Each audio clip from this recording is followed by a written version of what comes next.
Welcome to Mythos in Media. I'm Carlos, and this is the official debut of my channel. Every week, I'll break down your favorite series, movies, video games, and anime, all from the perspective of a published writer. That writer would be me. I'm the author of the White Harbor trilogy, 3 really awesome supernatural horror novels that you should definitely check out, and I'm not just saying that because I wrote them. It's these 2 that you see back here, plus the one that you're seeing on screen. Now, shameless self-promotion out of the way, let's get started. Today, I have something really awesome for you. We're breaking down the Penguin Season 1 finale, A Great or Little Thing.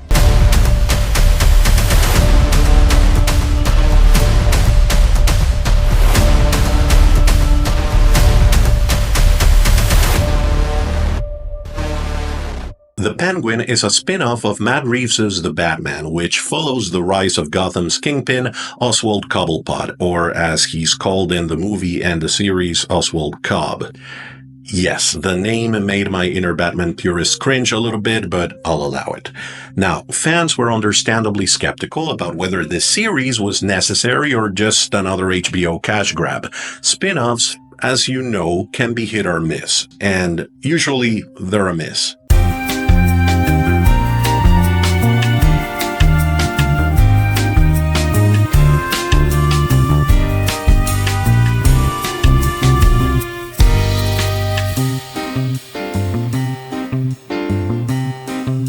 Yes, I'm counting Star Wars and MCU entries as spin-offs. They're part of the same universe. Feel free to disagree and not count them. I do.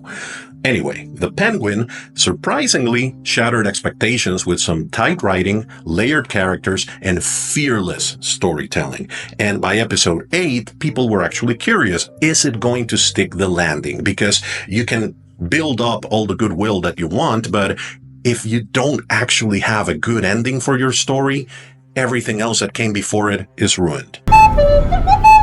Thankfully, that's not the case here. The Penguin finale sticks the landing beautifully. It's gripping, tragic, and it's a true showcase of why the series has been praised so much. Now, let's dive into why this episode works so well. Before I continue, if you haven't yet watched the series or the finale, go and watch it now. It's well worth your time. It's amazing because, well, full spoilers are in effect as of this moment. The episode itself opens with a flashback revealing that Frances, Oswald's mother, knew he let his brothers drown in a storm drain. This is shocking considering that the last episode set up a very good misdirect, showing Frances getting dressed up and going out with Oz to dance at a nightclub. The way they wrote this was amazing, only because it felt like Frances was getting catharsis after... Frances is getting catharsis, that rhymes. She was getting a moment of healing after her children's death, only for that moment to be completely recontextualized in this episode and turned into something very disturbing. I think keeping Deirdre O'Connell playing Frances in this flashback was a brilliant choice, instead of having the younger actress that played her before. Why? Because O'Connell is such a good actress, portraying the vulnerable yet terrifying aspects of who Frances is. And the truth is, as far as the audience is concerned, young Frances is already gone. We care about Frances now and how these events shaped the person she became. So having O'Connell play her adds emotional weight to these scenes. Another important thing that happens in that flashback is that we get a closer look at Rex Calabrese, the mob boss that Oswald idolized. You'll remember from episode 1 when Oswald was talking about the mob boss that was celebrated after death by having a parade in the neighborhood. Well, Rex embodies everything that Oswald aspires to be. He wants to be admired, respected, loved. However, Rex's ability to form genuine human connections, as we see here, contrasts a lot with Oswald. Oswald can't really do that. He only wants the spectacle of admiration and love, devoid of any kind of humanity. That's why Oswald could never be Rex. Here, the writers flip the script on us again, because Rex, the man Oswald admired and thought was so cool, actually proposed killing Oswald. More disturbingly, Francis agrees. So what seemed like a tender memory of her going out with young Oswald, getting dressed up and dancing, that was Francis giving her son one last nice moment with her before handing him over to Rex so that he could kill him, because she was convinced that she had the devil in her house. But this is where Oswald's manipulative brilliance comes into play. He reads his mother's unease, her smoking, her drinking. He senses danger, and he persuades her to abandon the plan. Instead, she decides to go with Rex's initial suggestion, channeling Oswald's kind of sociopathic behavior and her loyalty in her benefit. This decision helps create the man that Oswald becomes, a man who uses loyalty and admiration as tools rather than building genuine connections. But I'm getting ahead of myself because Francis represents just one of the season's larger themes. We're going to review 4 key threads driving the story, each tied to a major character. First, Oswald Cobb. Oswald's manipulative nature shines in this episode. Throughout the series, we've already seen him pit the Falcones against the Maronis and even turn minor families against Sophia. We know his silver tongue is his greatest weapon, but no matter how manipulative you are, you can't completely reject reality. And the reality is that after Sophia blows up Oswald's underground drug lab, Victor tries to rally the other bosses to support him. Instead, they walk away saying, "We're here for the product, not the Penguin." So for all his efforts to gain their respect and admiration, they only see him as a means to an end. This moment is very important in the writing because it highlights the irony of the way Oswald sees the world. He sees others as tools that he can use, but he expects their loyalty in return. And the truth is, the others also see him as a tool. So now that he lost his allies, Oswald pivots to his one remaining strength, manipulation. He recognizes that Councilman Haiti is corruptible, so he makes up a lie. And what a lie it is. The reason it's so good is because he blends just enough truth into it to make it plausible. He frames Sophia for the lab explosion, which, let's be honest, she did it, but he ties her to Maroni's corpse, telling him they'll find the corpse in the wreckage. They will also find pieces of her truck, which they'll be able to identify. This effectively eliminates his biggest rival while clearing his name. Look, I love how this scene ties together these little breadcrumbs from the earlier episodes and simultaneously gives Oswald access to real power. By the episode's end, Oswald isn't just a crime lord. He's got a foot in the door of Gotham's power structure. Through Haiti, he gains protection from the law and becomes a valuable asset to those who dismissed him. It's a brilliant twist. He's now a product they will need. So they only care about the product. Now he's the product. He flipped the power dynamic in Gotham, and this moment shows why he's destined for greatness. Second, Sophia Falcone, brilliantly portrayed by Kristen Milioti. She was once Oswald's boss. He was her driver, until her father framed her for his murders, sending her to Arkham. She wants revenge because the moment she stepped out of Arkham, she realized her brother was dead at the hands of Oswald. Sophia Falcone is one of the most compelling characters in The Penguin, and Kristen Milioti crushes this role. However, I have to address the elephant in the room, a controversial take, and that's all the fans that are shouting justice for Sophia or putting her on the good for her list. Did we watch the same show? Okay, let me break this down. Sophia undeniably had her good for her moment in episode 4 when she took out her corrupt mob family. That episode was phenomenal, and Milioti owned every second of it. Now, if Sophia had left Gotham after that and built a new life far from the drama, she might have earned a satisfying good for her arc, but she didn't. Instead, she chose revenge, and from that moment on, she was doomed. She was obsessive about her pursuit of Oswald Cobb, and that is the essence of a revenge tragedy. Sophia's is a revenge tragedy. She had multiple opportunities to walk away and start fresh, but she returned to her darker instincts every single time. Now, I don't want to dwell on fan theories, but this aligns perfectly with this theory saying that Julian Rush isn't real and he represents her id, urging her to embrace her most destructive tendencies. Julian is only telling her the things that she wants to hear but that she doesn't want to accept as her own dark thoughts. And even though this theory is just speculation, it fits the narrative. Sophia's fixation on vengeance against Oswald is what becomes her ultimate downfall. Let's take the scene at the club as an example. The scene where Sophia is telling this poetic story about two birds and she's doing her best monologuing like a good supervillain. Meanwhile, Oswald, he's just screaming for his mother. He doesn't even care about her theatrics or her story. This moment is brilliant because it reveals Sophia's blind spot. She can't see that Oswald, like any good narcissist, only cares about perception, not truth. Even after Frances admits she hates Oswald and stabs him, Sophia doesn't get what she wants. Oswald keeps denying what he's doing. He hasn't done anything wrong as far as he's concerned. He remains impenetrable. I love that she's so shocked that he was willing to let her cut off his mother's finger. She didn't really see him. She fails to notice the alliances that are already forming around Oswald. People like, for example, Link, who's standing right behind the crime bosses. These people she doesn't notice because they're not at her level.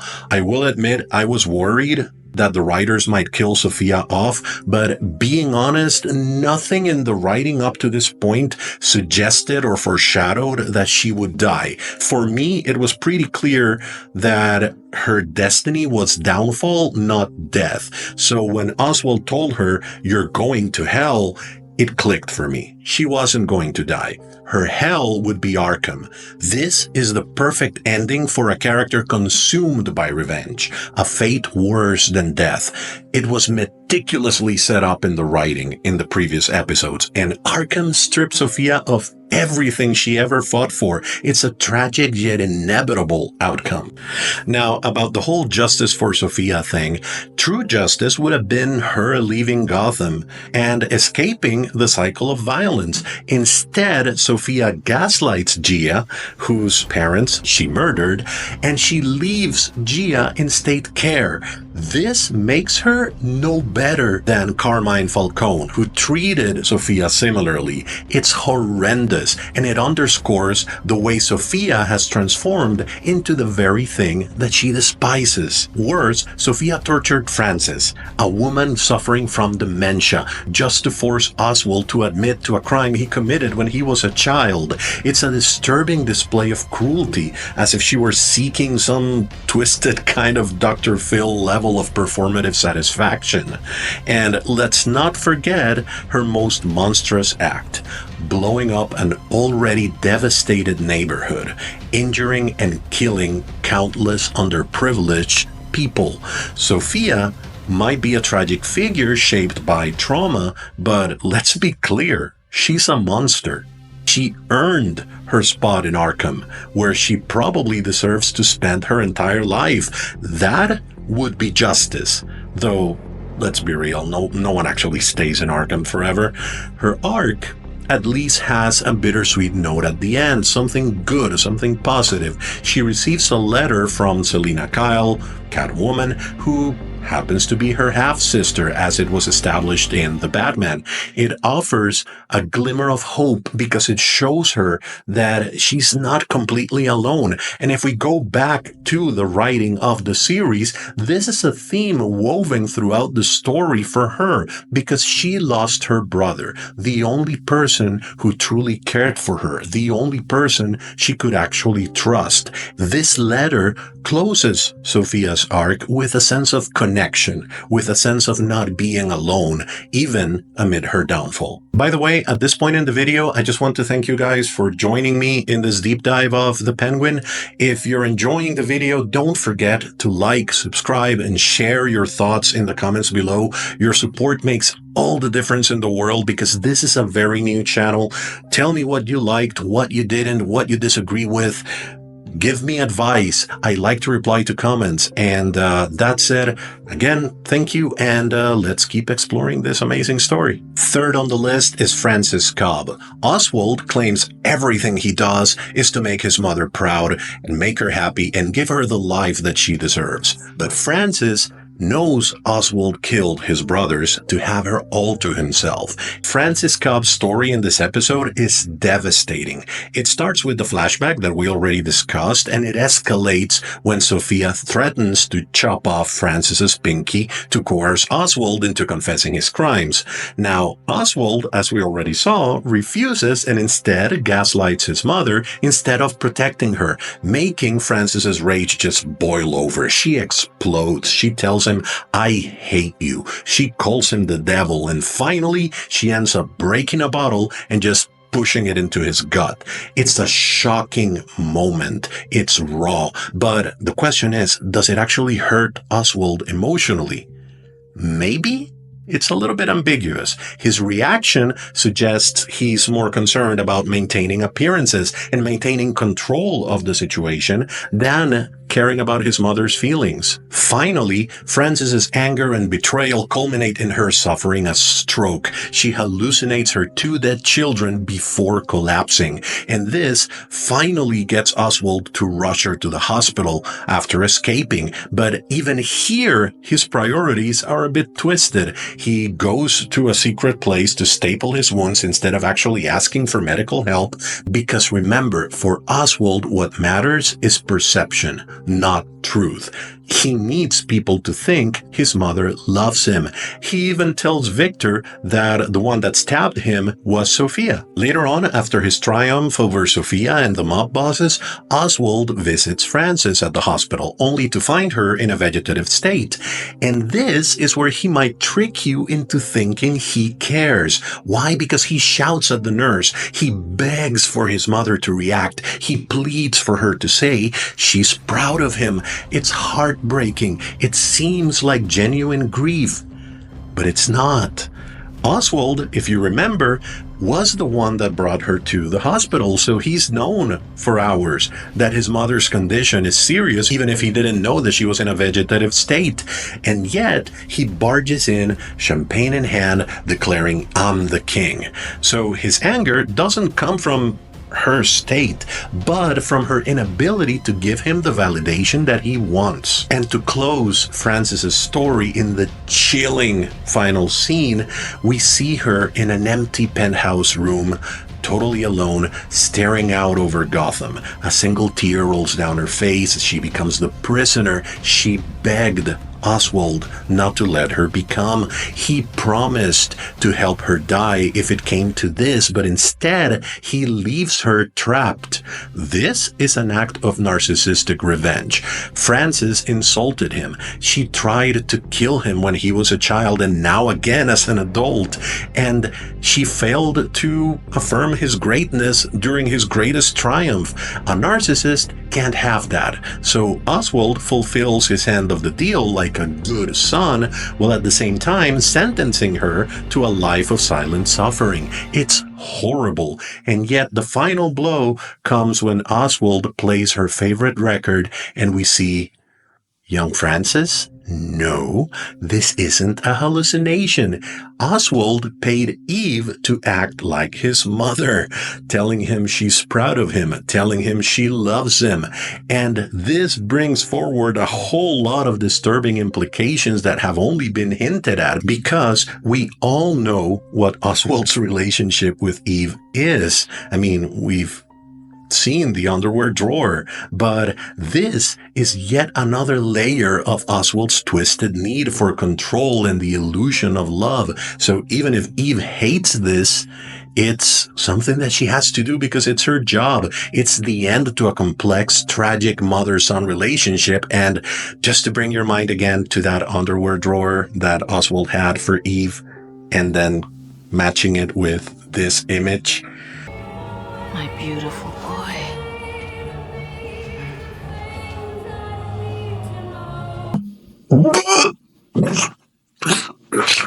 Finally, number 4. Victor. Victor's story in The Penguin is one of the most emotionally impactful in the series. Now, Renzi Feliz, who plays Victor, he revealed that he knew from the very start where the character's journey was going to end. And when you look at it, Victor's arc not only makes sense, it ties together all of the show's themes like a bow made of razor wire.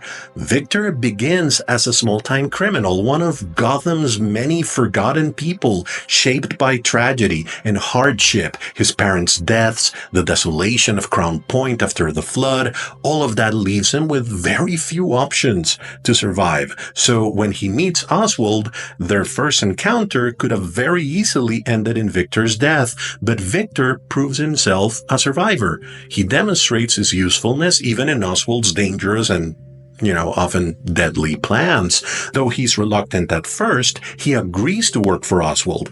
Anything to stay alive. This evolves later in the show when Victor is given a chance to leave this life behind when he runs into his ex-girlfriend. It's a pivotal moment because much like Sophia's decision not to leave Gotham or Francis's choice to keep her son beside her, just like them, Victor chooses to stay.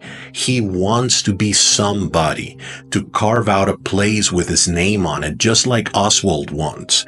This is the shared ambition that binds the two characters together, but Victor's choice ultimately seals his fate. From this point forward, Victor fully commits to a life of crime. He becomes more comfortable with violence, even if he doesn't like it, and he even kills someone who threatens the operation. Victor sheds that initial reluctance and just goes head on into this dark world, knowing it's all he has right now. He's lost everything. So just like Oswald, all he has left is becoming somebody. Victor's loyalty to Oswald is just unwavering. He saves Oswald repeatedly. He stands by him during his most desperate moments and even devises the plan for the second in command to overthrow their bosses, removing a major obstacle in Oswald's rise to power. Time and time again, Victor proves he's more than just a henchman. He's indispensable. He could have become somebody important, except Victor's death is shocking, but from a narrative standpoint, it's unavoidable. It's the only thing that can actually happen. It's the moment that solidifies Oswald as irredeemable. It's the moment Oswald really becomes the Penguin. Oswald may not care deeply for others, but he at least recognizes Victor's value. He might even care about him a little. Maybe not so much. Victor is the loyal right-hand man Oswald always wanted Rex Calabrese to see in him, yet Victor makes one fatal mistake. He calls Oswald family. And thanks for taking a chance on me.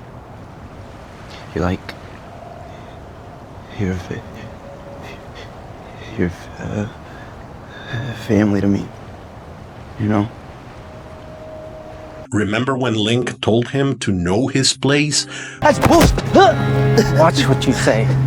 You gotta know your place, or you're gonna catch a bullet. Then you really don't matter. Well, he didn't do that. For Oswald, family is a double-edged sword. It can be your greatest strength or your biggest weakness. And Oswald is on the cusp of realizing his dreams. He can't afford to have just this kid be a weakness. Victor has to go. Now, even if we go with the most likely scenario that Oswald doesn't actually care for Victor on a personal level, there's another reason to eliminate him. Victor is intelligent, resourceful, and quickly he's building connections within Gotham's criminal underworld. He's the kind of person who could even one day become one of Batman's villains.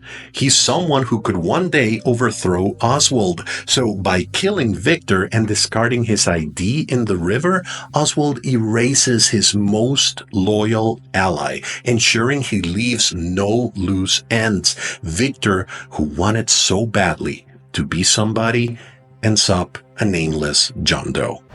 It wasn't for nothing.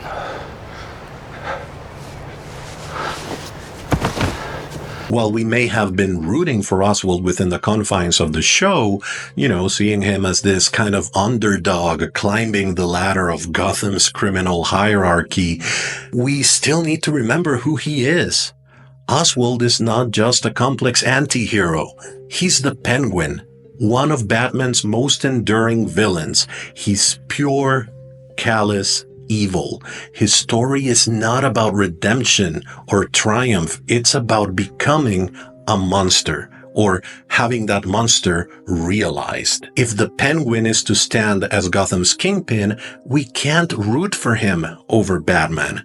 By the end of the series, we have to hate Penguin, and Victor's death completes this transformation, from us feeling a connection to him to us despising him.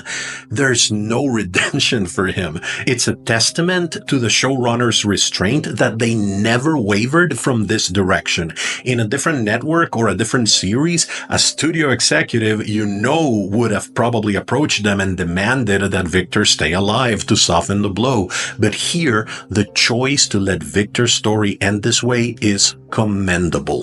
It hurts, but it's right. By the series' end, Oswald is fully realized as the Penguin. Top hat, umbrella, and all. He is unburdened by conscience, and every character who stayed in his orbit suffers their worst possible end. Sophia ends up in Arkham, Frances becomes a prisoner in her own body, and Victor dies at the hands of the man he saw as family. Even Eve, who managed to escape Oswald for a time, returns to him in the final scene. Her disturbed expression says it all. She knows what he is, but like the others, she's made her choice. In closing, A Great Little Thing is an amazing season and series finale. Yes, it's unlikely there will be a second season. This is a limited series, but anyway, it's helped the series garner critical acclaim for its storytelling and character development. It took a series that a lot of people felt reluctant about to actually approach it. It elevated the series into some of the best television of 2024. The performances, especially those of Farrell, O'Connell, and Milioti, are absolutely amazing. And just so that it doesn't end up in all darkness and hopelessness, I'm gonna give you this final scene with a little bit of hope. Nothing's standing in your way now. Goddamn right.